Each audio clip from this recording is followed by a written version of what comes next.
Welcome back to Kectil World Youth Network podcast, where we connect young leaders and voices from around the globe.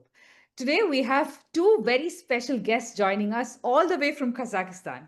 Big welcome to Daliya and Darina to our podcast. Hi, guys. Hello. So, Daliya and Darina are 16-year-old young entrepreneurs from Kazakhstan, and they have built an accessibility application for visually challenged people called KOREM. And Daliya and Darina would be speaking more about it. Today's podcast would be focusing more on their journey. How did they come up with this idea? How are they building an enterprise as a teen entrepreneurs? And what's the journey ahead for them? So, before we move ahead, I would like Darina and Daliya to introduce themselves. So, can you guys just talk about yourself, a little bit about your journey into technology and accessibility? How did all this begin for you? Okay, so my name is Daliya. I'm a product manager of our team. Actually, my journey into tech began from the early childhood. I really liked math, some STEM-oriented subjects at school, and I think it's like sparked my love to the tech, and I really love the how AI could be applicable to a lot of different fields in our life. And my journey to accessibility, I think it started with realizations that some things in our world are not accessible for many people with disabilities, and it also sparked my desire to create something accessible for them. Yeah. So my name is Darina. I'm also from Kazakhstan. Yeah, we actually study in the same school, and maybe we have the same story that inspired us to create a product that is for visually impaired people. And for me, it's also realizing, especially when talking with them, how much we as very privileged people miss a lot of drawbacks that visually impaired face every single day. So when you actually communicate with them and know their problems, it makes you realize how self-centered you were before and how many other global problems there are to solve. That's amazing. I could understand from Dalia and Arena that Korem literally means I see you in your Kazakh language, right? So I want to know a little bit more. What actually inspired you to build Korem, and what was that personal journey or that moment? There would probably be that moment or a story that sparked this idea, right? I am really curious to know that. Yeah. The story is really interesting and sad at the same time. So in December 2024, an accident happened in Almaty metro. So the visually impaired blind person, he was young, like 26-year-old. He died in the metro, in the subway, because he misunderstood the space between two cabins, and he thought it was the door to the cabin, but actually it was just a space between two cabins. So he just like fall there. Yes. Yeah, and that was the moment when all over the news it sparked like why it is like a simple metro. It's not something dangerous. It doesn't have to be something dangerous. It's a public space, and it's part all over our news, not only in Almaty but all over Kazakhstan. So that was the moment when we were shocked, like how could the person in a public safe space could die like without anything. So and after that moment, they didn't change anything. They just put some Protection barriers. protection barriers between these spaces, but it's not the solution. Every single day, people who have problems with their vision face the same challenges. So that was the moment that actually pushed us to do something towards this field, and that was the moment when we understood like why do we live in the 21st century? We have so many accessible technologies like ChatGPT or maybe some like AIs. We have a lot of tools for our pleasure, for people who are privileged, but we don't have like simple tools that can help not just make their life more comfortable, but just save it, just not like make it accessible, make the world accessible for them. So that was the moment that actually pushed us to believe in this idea, to make this, and to understand that this idea is really important, especially in our country. You're very right. Sometimes, like just livelihood or survival itself is a privilege for some people, and I mean, like we take it for granted. And I'm kudos to you both. We're very proud that you actually took that as a problem statement to solve. You just didn't read it and just let it be like thousands of young people around the world, even in Kazakhstan. But you actually took that step to change the situation, and we're very, very proud of the decision that you took. So, for everyone who's listening in and they probably don't know much about KOREM yet, can you explain what the app does and how it helps users? What did you do to actually solve this problem? Okay, so let me start by introducing what is KOREM. As you said, KOREM is IC in Kazakh, and it's a smart mobile app that helps people with visual impairments navigate the urban infrastructure and other other areas with freedom, with independence, and in our app, we have three main functions. First one is object recognition, second one is text recognition, and third is navigation. For example, object recognition, it helps you understand with the smart cameras, like the computer vision, understand what's around you. For example, you can maybe take a photo and the app will tell you, for example, here in front of you is a laptop, there is a beautiful view, and so on. The text recognition helps you to read the text. For example, we contacted KazDev and they helped us to understand what is their real needs. And they said that it's very hard for them to understand some kinds of text. For example, when they need to get to the bus, it's hard for them to recognize what is the number of the bus. And they always have to open their camera or to ask some people.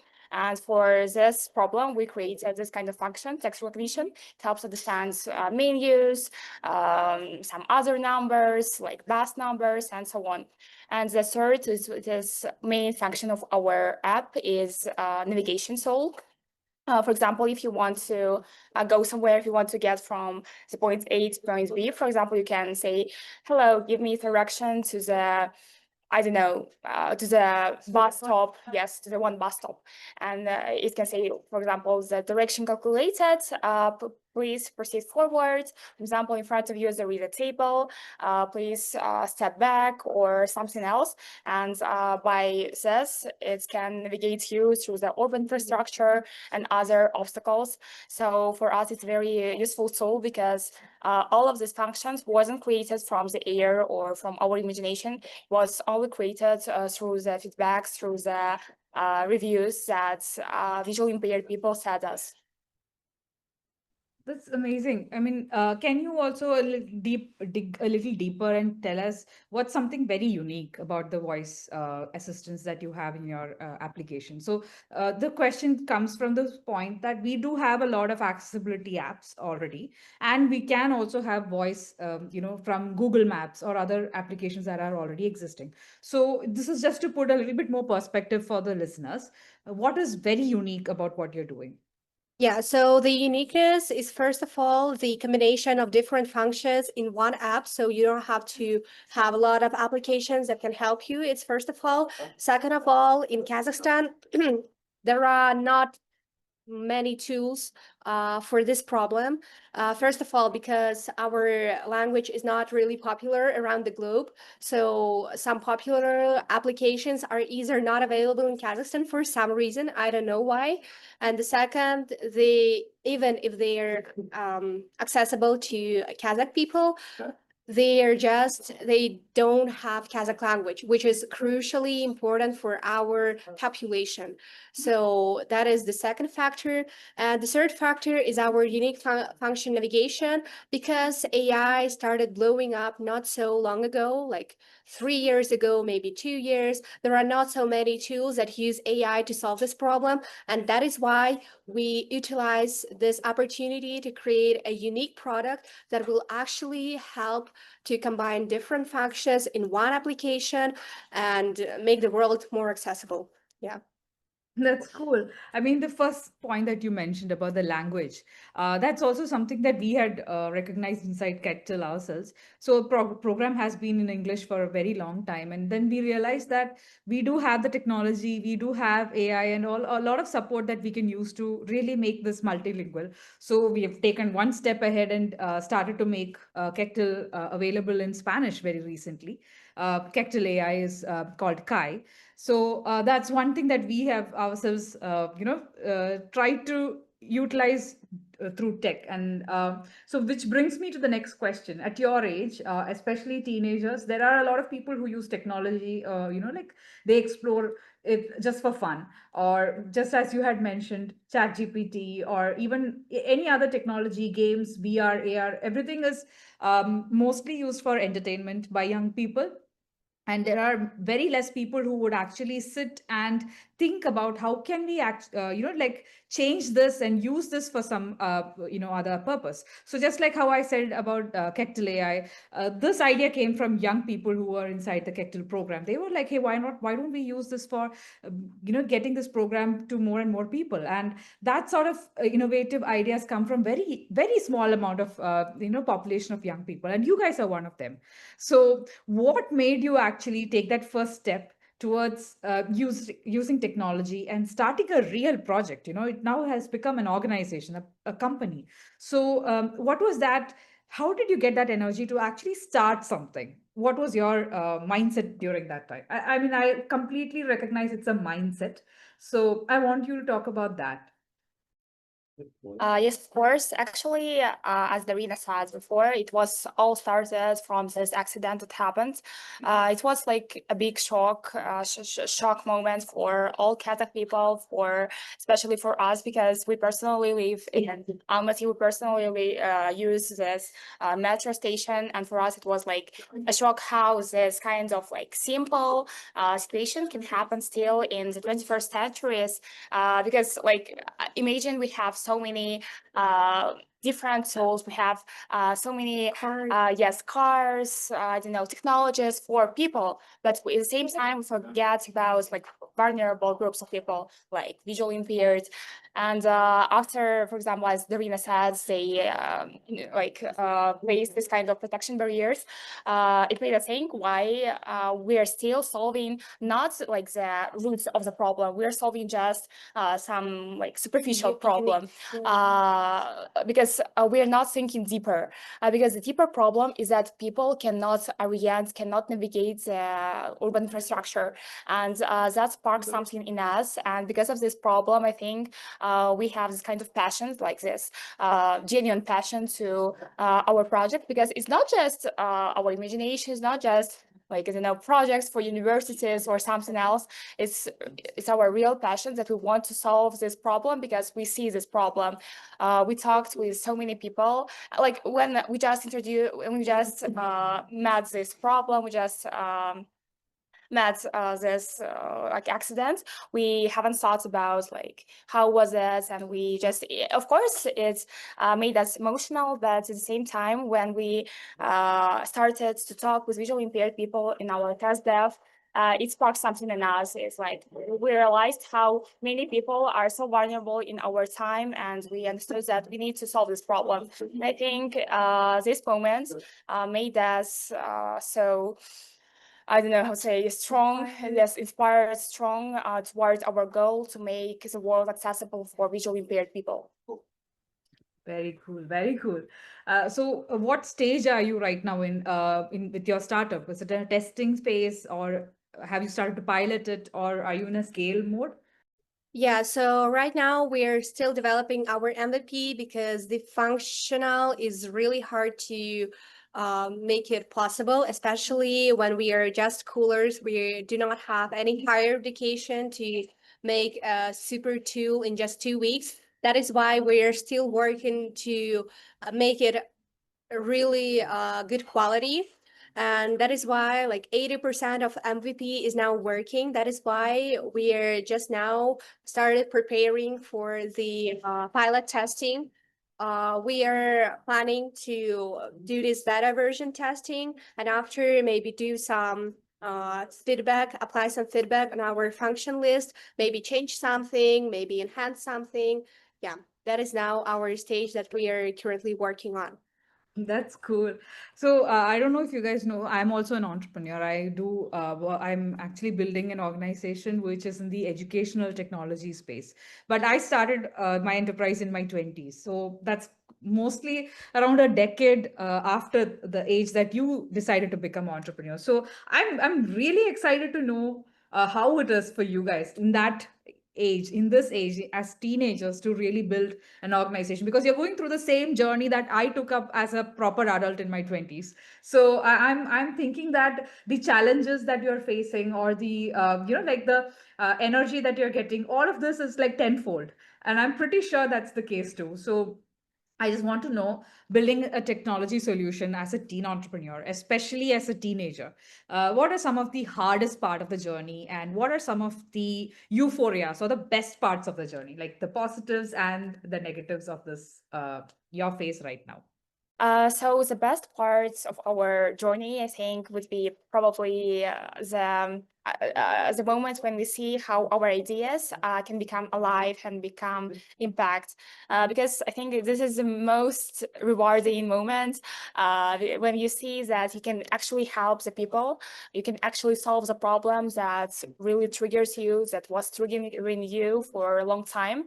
And I think it's one of the best reward for us, especially when we talked with one person, and he has already, we just gave him our app and told him you can just cross the road with our app. And it was so rewarding when he said that he, for the first time through so many years, he could cross the roads full of cars, noise, and so on. Well, he haven't crossed these roads for many years, and right now he could do this with the help of KOREM. And it was a moment when we realized that we actually can help. The hardest part of building KOREM, I think, would probably be the creating the KOREM, developing this kind of developing the app, because it's really demanding, like not only resource demanding, it's actually really hard to implement it in the real life. Because it demands lots of developing developers, and actually we are currently struggle with the speed of our functions, because they are not like perfect, and we still have to change something. And I think it's one of the hardest parts that we are encountering and have been encountering. Yeah, but I mean, like, hats off to you guys. In spite of all of this, you're actually doing, solving each and every problem and forging ahead. So I'm really, really proud of you for doing that. This technology and the challenges that you mentioned, that it resonates a lot with me. I think anybody who's listening in, who's an entrepreneur, that's probably one of the hardest that they keep encountering at every stage. It's not just in the early stages. It happens every time. And have you had any trouble convincing investors, institutions, or anybody who's in like a decision making position? If so, how have you navigated it? Yeah, so the first stage was really hard for us because, first of all, it was our first time trying to create something really meaningful and something really hard in a functional way. First of all, second of all, a lot of people didn't believe in our idea because AI functional is really hard to work on. And also, we are young entrepreneurs who start our journey. So it's really hard and unbelievable for people to actually trust us. Yeah, so that is why it was really hard to overcome this obstacle. But later, when we actually started working really hard on our pitch, on our presentation, on our product itself, it actually made our product a lot better. And that was the moment when we started winning some small competitions, and that was the moment when we started to become popular among like the same entrepreneur teens, not only among them but also maybe some entrepreneurs who are in their 30s, 40s, and etc. And that was the moment when people started believing in us, because it happens just like a reaction. So when the first person believes in you, then the second, then the third, and everyone believes in you. And the hardest part is to make at least one person believe in you, and then it will be easier. Yeah. Yeah, I've always noticed this, like the first sale, the very first person who's, buying our product, or the very first person who believes in us and, like refers us to someone. That's always the hard part. Like in a very bigger product, or like when we are dealing with large amount of customers, we always say that 1 to 10 and then 10 to 100 is very hard. After that, it's easier for us to scale. I'm pretty sure that's the same thing that you've been going through too. And a very very good point that Darina just mentioned right now. It's always the point is that people will start believing in you when you yourself believe in yourself, and when you are able to convince that very first or second person. And people usually feel that it's not possible for them, and they don't take that first step. They just usually believe, no, it's not maybe the right time, maybe I need to like learn something more, maybe I need to do this and that. But always, I think it's that very first step that you take that defines your journey. And I'm very happy that you realize that at this young age. Like, you have so many years ahead of you. And, like you've started quite young. You have such a huge advantage that way. And you guys are still in school. That's amazing. Like many people, they always feel they're burdened by schoolwork and they just don't do anything other than just going to school and learning. That everybody does that, but you guys are doing something extraordinary. I mean, really really proud of you for that. So which brings me to another question. What are some of the lessons or skills that you picked up by running and like building your own startup, which your school could never have taught you? Well, actually, I think that there are lots of skills that I learned, that we learned through this journey that school could never learn, that the school could never teach us. Because for us, school is just the theory. It generally teaches you just some theoretical subjects that could maybe not be applicable in real life. And like this kind of journey, this kind of experience, when you start your own startup, when you start something on your own, it helps you to build this kind of mindset, first of all, because like we failed so many times, we had so many doubts, hesitations, and we overcame everything, every single step. We go through it, and when I'm looking back to this journey, I'm really proud of how we transformed everything, how we overcame everything. And I right now I have realizations that even if you have like some doubts, even if you have some failures, you have to stop, you have to continue if you have the goals that or the problems that you want to solve. And I think that this is the one thing that like this journey teaches us that no school could teach you.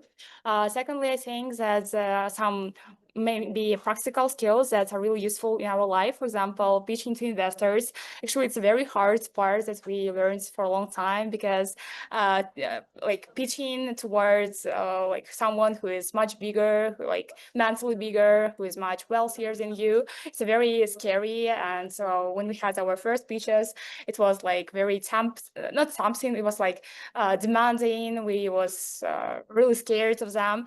And then through the time, we learned everything. We learned how to be sure in our project, how to be confident in what we're saying, how to convey the ideas in the way that investors want to give us their money or something like this, and in the way that people will believe in your product. And I think that this also one of the skills that could only be taught through this kind of journey, through the journey to build this kind of startup.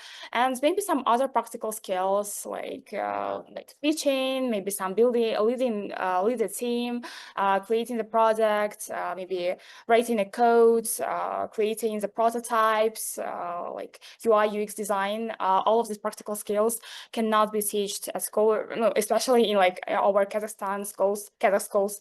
So we are really grateful for this journey, for this experience that we had in this early age, and I think it will really help us in future. Yeah, I'm very sure. I mean, I also feel this is the reason why we all talk about having early entrepreneurial experience. I don't think this sort of experience comes in even if you do like a part-time job or some sort of, like even get a small internship or a work experience at this age. Building your own company or, giving yourself the taste of being your own boss, that, just rewires your brain for the future. And you're never going to be the same person ever again. And you'll be like fabulous people. Talking about fabulous, we have two fabulous people here as a team, and that's quite rare. Because always during our podcast, we have one person speaking about their country or the current situation around them. It's rare that we have entrepreneurs speaking about their journey, but it's very rare that we have two people speaking about their journey together as a team. So let's talk about teams. How did you guys meet each other as co-founders? And how has that experience been building this team? When you saw each other, what made you think that, hey, this is my person and this is whom I want to build this company with? Tell us about that story. Yeah, so as I said before, we met at school, and I'm really grateful for our school for letting us to meet. It is really cool when you can meet such an amazing person just somewhere in public, just somewhere when you don't expect to meet them. Because usually we think that we will find our co-founders or friends that we will be friends for life, maybe in some really like forums or maybe some like events that are happening, so you have to like go there, make negotiations. But actually we just met as classmates. We started sitting together. We started like discussing different problems. Of course, we discussed a lot of like global problems. That is why I really like Daliya for being not just one side minded. She is really open minded. She considers a lot of problem. We have same goals. We have same values, principles. We really trust each other. I really appreciate Delia, how she built this trust in our team, because that is actually the first person that I can trust really hard. Because before I was always thinking that maybe some people can do bad, but Delia never disappoints me. She does everything she can, and I believe in her. For example, when we have like a prize or something, she would always give me the half. She would never try to make me work more and she less. She would never try to make me get less and she more. She would never try to make me feel miserable in our team. That is why I really appreciate her as a co-founder. Yeah, and I would really suggest for all of the entrepreneurs who also want to work with someone to really to find a person who are trustworthy, because it's not only the person who will just work with you, it's the person. For example, as we with Dalia, we work in every field possible. We studied together. We were working together in our summer internship in a company. We are doing projects together. We are discussing our essays. We're discussing our achievements together. We are doing all these things together, and that is why it feels like we are advisors to each other. And this is really important when you have same goals, same values. And I think that is the case which made us really good co-founders. Thank you. Beautiful. I can see Darina, whenever you were speaking, Dalia was just glowing. I can really see that. So thank you. Thank you so much. I mean, it warmed my heart also to listen to your story and how you were working with each other in a lot of different ways, which is something that even I have recognized. Co-founders should complement each other. It's not like this should be my best friend or this should be the person that I, like that is exactly like me. It could be a co-founder who has skill sets which we don't have. Like Darina would be good at something, Dalia would be good at something else, and that's how it works. It's not like Dalia and Darina should be the right or the same kind of people. They can be different, but they should be complementing. So do you guys have any other tips to add about finding the right team? Like, it's just not the co-founding team, but others who work with you in your company. Because mostly when we start out our on enterprise, we try to seek out our friends or people who are just very near to us, who are very easily accessible. They probably are not the right person, they are not really having the right skill set, but we're just they are easily accessible, or we are just comfortable to call, reach out to them. But is that how you is that how a team should be built, or do you have any other tips about how a team, not just a co-founding team, but the entire team should be built? Your perspectives on that. So first of all, I want to start my answer with saying say thanks to Darina, because I'm really grateful actually for the lives that we that it brought us together to one school, that we are studied, that we shared something in common, and then it's all like our just like simple friendship grow to this kind of business friendship, and we're still can be as business partners. At the same time, we can be really good friends. And I'm really grateful for life that it happened with us. And I really appreciate also all the qualities that Darina has. And I have the similar feelings for her. And I think that's the things that the things that combines us together, the things that helps us to work together in this kind of environment is just we have the shared values in life, like the same goals. And for example, I'm really empathetical person. I always feel sorry for some people, for example, for visually impaired. The same is Darina. For example, if we wouldn't be so similar in these values, we couldn't create something that is right now as KOREM.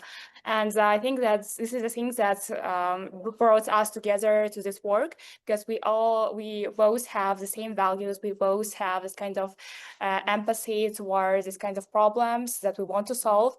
And I think this kind of goal shaped the way we think together. And I think that the same thing should be applicable for looking for right teammates. You said correctly about it shouldn't be the friend that you love the most, shouldn't be the friend or like the family member, should be the person with whom you have shared values. I think so. Not the skills, because generally I think that in teams there could be not like one founder or I don't know, 5 founders. As the best amount is 2-3 founders when you have the shared one goal. And when you have the shared goal, shared values, then you can create something cool.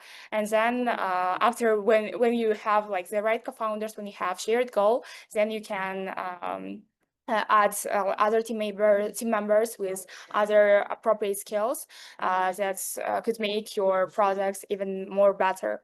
So like this. Yeah, that's beautiful. Shared values and same goals. I think this is something that very seasoned entrepreneurs themselves don't understand. You've figured it out. You've found the hack very early on.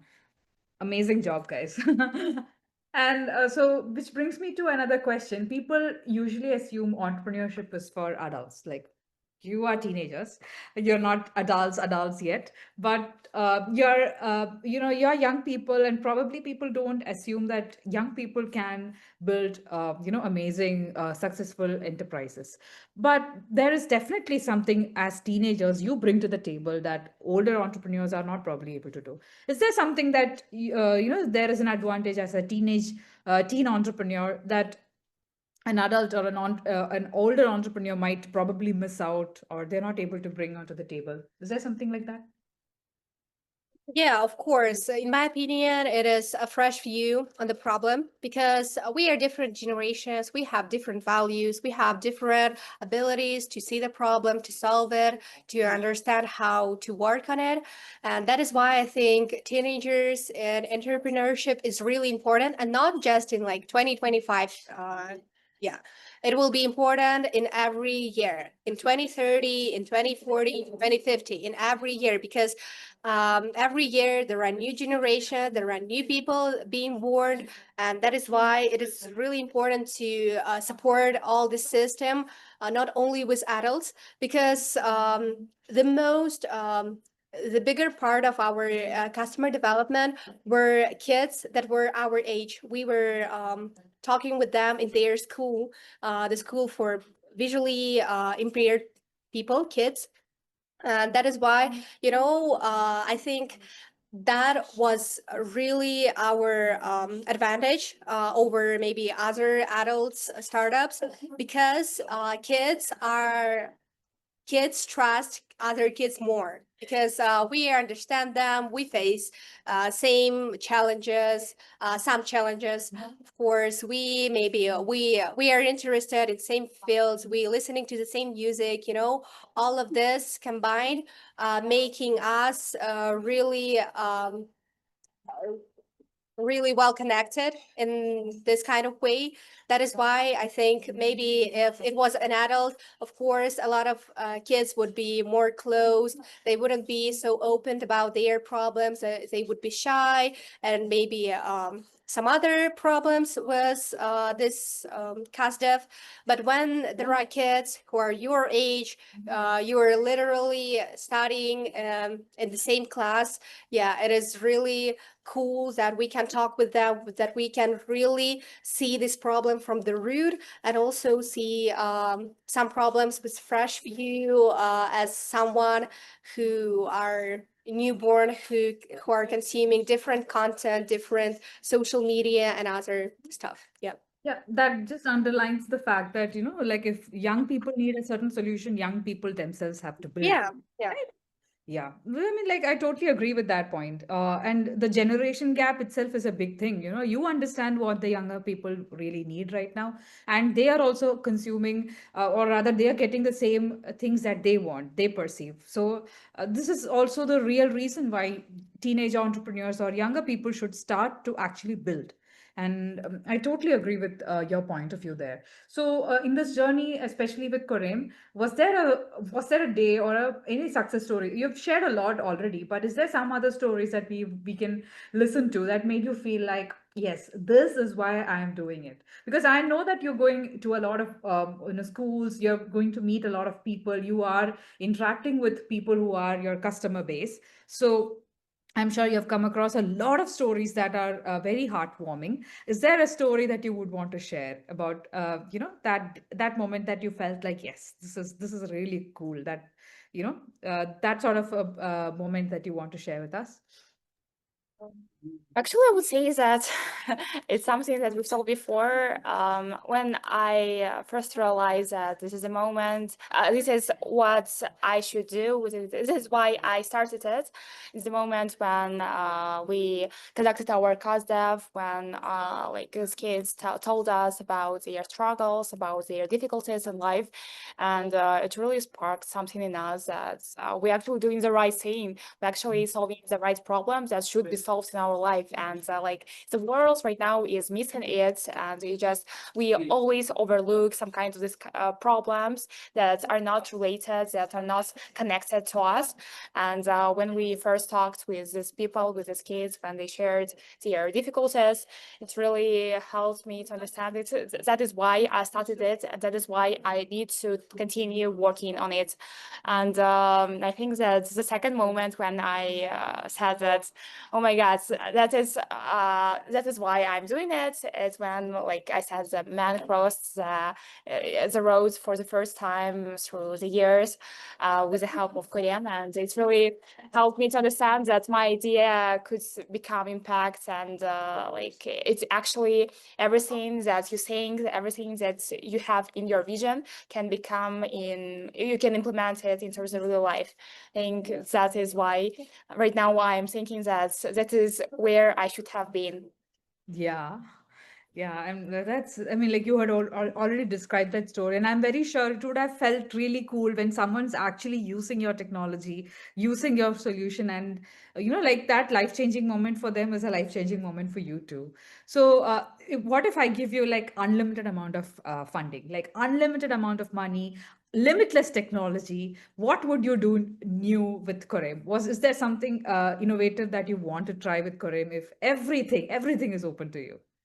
Yeah. So first of all, it's making the global stage possible for us, because it is really hard to find all of these travels, maybe to go in some other cities in Kazakhstan or other countries. And the problem with our stakeholders is that most of them, they are not consuming a lot of social media. That is why it's really hard for us to just make some ads in like Instagram or TikTok, and they will be using our application. That is not how it works. It's the people that you have to just introduce yourself, introduce your application person to person, and that is why it's really hard for us to get a lot of population, even though it is not like 1% of the world. There are the whole 5% of the world population who face the problem with vision. And maybe, in my opinion, if we had a lot of resources, first of all, we would make our MVP just like the best. We would make it the coolest MVP possible. We would maybe hire a lot of really experienced, great engineers, great programmers who will make our application really cool. And after that, we would do just introduce our application in every way possible to visually impaired. Maybe make some Zoom sessions, maybe fly to them, maybe do something, maybe make forums or something that will make them gather together and know about our app. Yeah. Build that community, right? I mean, most of them always feel a little lonely. So building that community, yeah, I mean, that itself is a huge task. And with limitless resources, it's very intuitive to think that this is what you should be doing. Great. So, okay. And I'm also curious to know 10 years from now, that is, if you're like a 26 or a 27-year-old, what would each of you be doing? Like, Daliya and Darina, what do you think you will be doing as a 27 or a 26-year-old? Well, actually, it's a hard question because generally it's hard to predict what is going to be after like so long time. But generally, I think that we will get, first of all, the degree, like the real degree. We will have the real permission to create something. But generally, I think that our purpose of life will stay with us for the rest of our life because we just found ourselves in this kind of creating the inclusive society. And for example, for me, it's very rewarding when I see that I can make something for people who are vulnerable and how I can make their life easier, how I can change their life. And I think that this is kind of my purpose of life, and I think it will stay with me for the rest of my life. And the same, I think, for Darina, I don't know. So when I will be, for example, 26 years old, 27, like after 10 years, I see myself as a person who will have like this kind of big tech companies that solves the real problem. I think it would be probably IT company, and we will maybe make some kind of inclusive technologies that changes people's life. Yeah, for me, it's the similar goal. I think about myself in 27 years. First of all, I think that there will be a lot more different tools, maybe a lot more different devices. I see the future really bright, really technology, a lot of technologies, of course. That is why I think, yeah, maybe we will have some company that will gather this people with inclusivity, because now it is the point. It is now a really small amount of people who actually work on problem with people with disabilities. That is why it is a huge chance, huge opportunity for us to just blow up. Because like it was the same with maybe like internet. When the first internet was available, people started working with us, and now people who started working with this earlier, they are now really successful. That is why for us it is not also important to support them from the young age, but also just make our future for us better, to just take the problems that no one takes, that no one considers. Yeah, and that is why I think, yeah, we will maybe have some company working with inclusion, because it's not only KOREM that is working with inclusion. We have a lot of different tasks, a lot of different other things that we do towards inclusion, like talking with them, maybe visiting some forums that are connected to the inclusivity and something. That is why I think it is really deeply connected to us. And maybe we will proceed, maybe working together, maybe not, but I hope so. Yeah, but it will definitely be something connected with inclusion. Maybe not like the whole 99% of my life, but at least something will be. Yeah.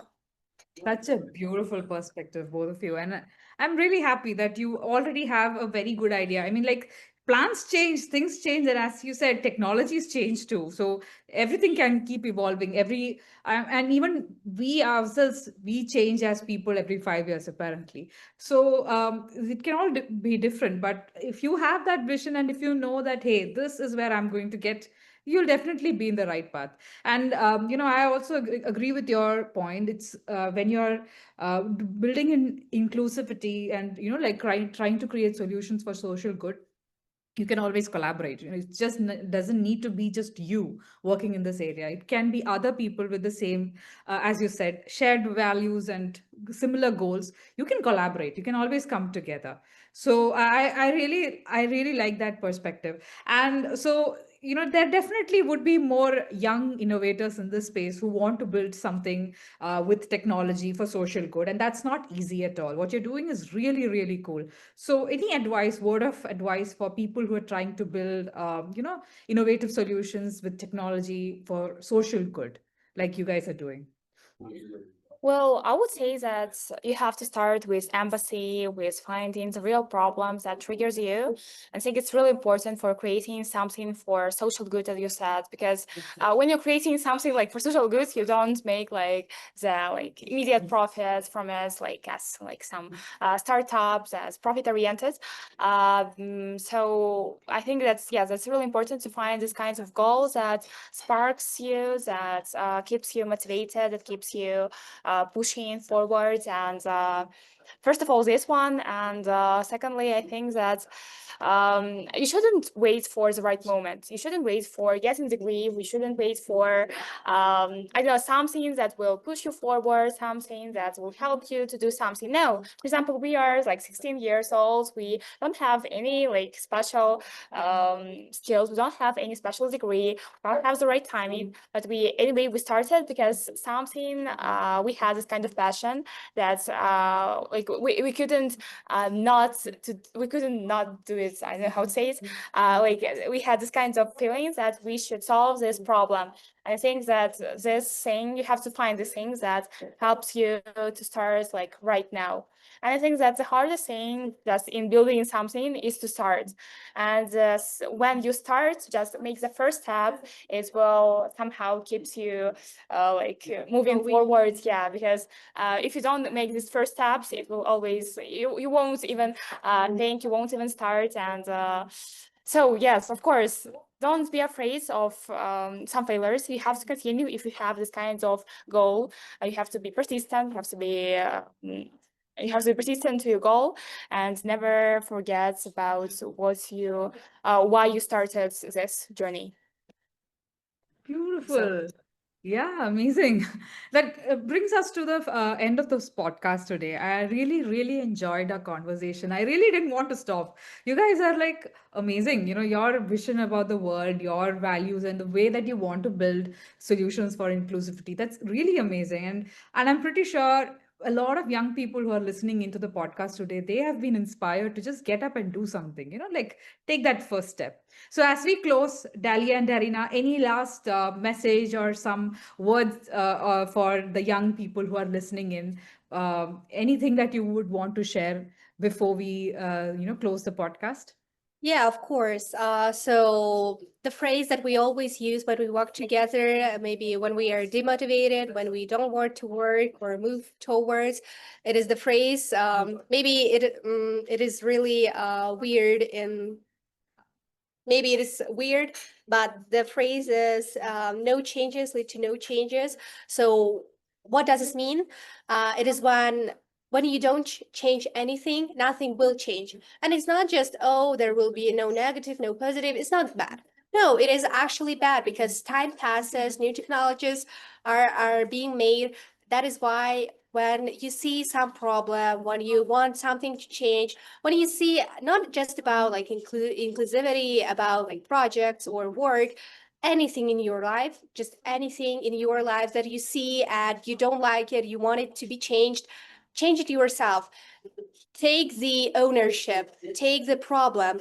It is so cool. It is such a privilege to be able to change something. It is such a privilege to be able to complain about something, to see some drawbacks, even in this really comfortable area that we are living in. There are hundreds, thousands, millions of people living not in the same area that we are living. And when we have some concerns, complaints about something that other people can't even dream about, it is it is such a mind-blowing thing that you can't that you can change it, that you can take the ownership, that you have everything. Just being able to think properly, being able to move, being able to be the person, it is a privilege. We, as you said, take it as a credit, but it's actually the opportunity for you to change something. And if you see something, anything, you see something, I don't like this, I don't like this person in my life, I don't like this thing in my life, I don't like how I go to work every day and spend about an hour on my way, change it. Change the work, change the location, change something, and it will be changed. Better to try than not, because you will complain about this the whole life. You will be sorry about this when you will be older. You will think, why didn't I do anything? Because now when you're older, when you don't have a lot of opportunities, when you are dependent on yourself, because now I think it is a really cool opportunity that we as a teenagers, we don't have anything that we are obliged obligations. Yeah, we are responsible for it. We don't have kids. We don't have like house to fund it. We don't have to pay for our meals. We are kids. That is why it is really cool not to just spend all of our parents' money on our things, but actually do something, because we are not responsible for someone. And that is the point that is actually gives us a lot of opportunities. And that is why if you want to change something, if you want to something to be changed, change it yourself. You have the opportunity. If you are able to think about this change, you are able to change it. That is why it is really important to take the ownership. It's really important to do this, in my opinion, in a young age, when you are not responsible for maybe your kids or grandkids even. Yeah, that is why do not be afraid. Change the world being changed every day. And if you are being procrastinated, if you are not doing anything, you will be in the same position you were 20 years ago. And that is not cool, because now when we have a lot of technologies, you actually use them every day. 10 years ago, we didn't have this like iPhone thing. We didn't have like anything around us. A lot of things like ChatGPT, we didn't have anything, but now you use it. And if you want other tools to become real, if you want other maybe things to be used, change it yourself, create, inspire others, work with others, make negotiations, meet new people. It is really important to move every day, because life gives us a lot of in this world, and you have to give something back. Yeah. Powerful words, both of you. I mean, I seriously just want to clap, give a big round of applause to both of you. Really powerful words, spoken just like like the big youth entrepreneurs and youth leaders who are going to lead the world tomorrow. And I'm very, very proud and happy to also say that Daliya and Darina would be joining the Kectil program soon. So they will be one of the youngest people who will be youth leaders joining Kectil program soon. So, and I'm very happy that we are doing this podcast today and listening into your views and your like the vision that you have for your own journey as well as for the world. And it's very encouraging when young people voice out this sort of perspectives, like we feel very safe and happy that, the world is in the right hands. So I'm very happy that we did this podcast today. And I'm so, I mean, I would say as entrepreneurs, we usually try and build in silos, silos as in like we do our own job, we look at problems that we have picked up and we try to solve that, make it best. But the perspectives that you brought today, you've actually, try to incorporate what the world needs, what can others do with you, what can you do for, not just the people that you are looking at, the visually impaired, but you're also looking at what is the bigger social cause that you can contribute to. And that is exactly the quality of youth leaders that is like absolutely necessary as young leaders. And I'm so happy that both of you have that. And so such an insightful conversation for me, and I'm pretty sure all the listeners, they really enjoyed listening into this perspective and the fresh voice that you have brought in. Thank you so much for sharing your experience and perspectives with us today. Very, very heartening to listen to your story, listen to the journey that you have had. And it's very crucial for young people to listen to such stories, get inspired by voices like yours. So wishing you, both of you, Daliya and Darina, all the very best. And thank you, listeners. Thank you so much for tuning into Kectil World Youth Network podcast today. And I'm very sure that at least some of you have gotten that energy to get up and do something amazing, like right now, right this moment. So thank you again, guys. Wish you all the Thank you. best. Thank you, Yeah, Shimon. thank you too. We would like to say our last phrase that we say in Yeah. every video that we are participating in. So, 3, 2, 1. One. Broaden your horizons with KOREM.